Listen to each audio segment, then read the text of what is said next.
Étude biblique sur le sujet, la régénération, d'après la Bible d'étude Esprit et Vie. Jean 3 verset 3, Jésus lui répondit. En vérité, je te le dis, si un homme ne naît de nouveau, il ne peut voir le royaume de Dieu.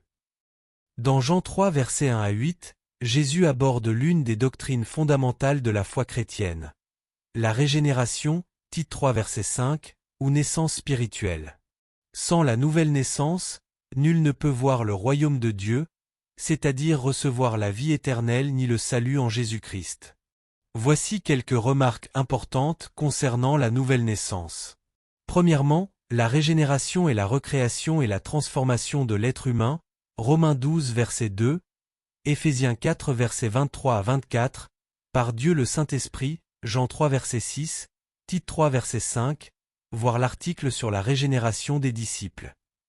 À travers ce processus, une vie éternelle émanant de Dieu lui-même est donnée au cœur du croyant, Jean 3 verset 16, 2 Pierre 1 verset 4, 1 Jean 5 verset 11. Ce dernier devient enfant de Dieu, Jean 1 verset 12, Romains 8 verset 16 à 17, Galates 3 verset 26, une nouvelle personne, 2 Corinthiens 5 verset 17, Colossiens 3 verset 9 à 10. Il ne se conforme donc plus aux règles de ce monde, Romains 12 verset 2, mais il est maintenant créé selon Dieu dans une justice et une sainteté, Éphésiens 4 verset 24. Deuxièmement, la régénération est nécessaire parce que, en dehors de Christ, tous les hommes sont par nature pécheurs, incapables d'obéir et de plaire à Dieu, Psaume 51 verset 7. Jérémie 17 verset 9, Romains 8 verset 7 à 8, 1 Corinthiens 2 verset 14, Éphésiens 2 verset 3. Troisièmement, la régénération s'accomplit dans la vie de ceux qui se repentent de leurs péchés, qui se tournent vers Dieu, Matthieu 3 verset 2, et qui se confient en Jésus-Christ comme leur Seigneur et Sauveur, voir Jean 1 verset 12, note. Quatrièmement, la régénération implique un passage de l'ancienne vie de péché à une nouvelle vie d'obéissance à Jésus-Christ, 2 Corinthiens 5 verset 17, Galates 6 verset 15, Éphésiens 4 verset 23 à 24, Colossiens 3 verset 10.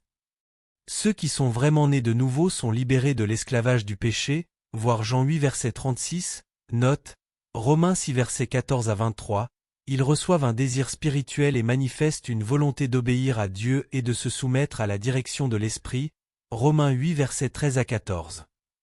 Ils mènent des vies justes, 1 Jean 2 verset 29, aiment les autres croyants, 1 Jean 4 verset 7, ne pratiquent pas le péché, 1 Jean 3 verset 9, 5 verset 18, et n'aiment pas le monde, 1 Jean 2 verset 15 à 16. Cinquièmement, ceux qui sont nés de Dieu ne peuvent pas accepter que le péché s'instaure de façon habituelle dans leur existence, voir 1 Jean 3 verset 9, note. Ils ne peuvent pas demeurer dans la nouvelle naissance sans éprouver un désir sincère et victorieux de plaire à Dieu et d'éviter le mal, 1 Jean 1 verset 5 à 7. Ceci ne peut être accompli que par la grâce que Christ a accordée aux croyants, 1 Jean 2 verset 3 à 11, versets 15 à 17 et versets 24 à 29. 3 versets 6 à 24, 4 versets 7 à 8 et verset 20, 5 verset 1, que par une relation permanente entretenue avec Christ, voir Jean 15 verset 4, note, et qu'en se confiant en l'Esprit Saint, Romains 8 verset 2 à 14. Sixièmement, ceux qui vivent dans l'immoralité et qui suivent les voies du monde, peu importe ce qu'ils professent de leur bouche, démontrent qu'ils demeurent des enfants de Satan non régénérés, 1 Jean 3 verset 6 à 10. Septièmement, tout comme on est de l'esprit en recevant la vie de Dieu, on peut aussi étouffer cette vie par de mauvais choix, une vie injuste, et donc mourir spirituellement. L'Écriture affirme ceci, « Si vous vivez selon la chair, vous mourrez » Romains 8 verset 13.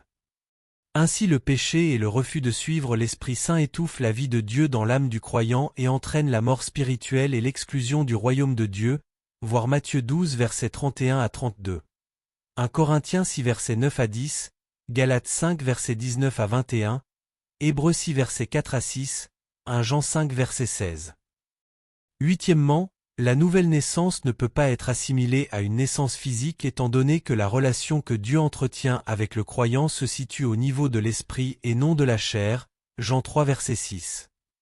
Par conséquent, Alors que les liens physiques entre le père et l'enfant ne peuvent jamais être dissous, la relation père-fils que Dieu désire entretenir avec nous est volontaire et n'est pas indissoluble durant la période de probation que nous passons sur terre, voir Romains 8 verset 13, note.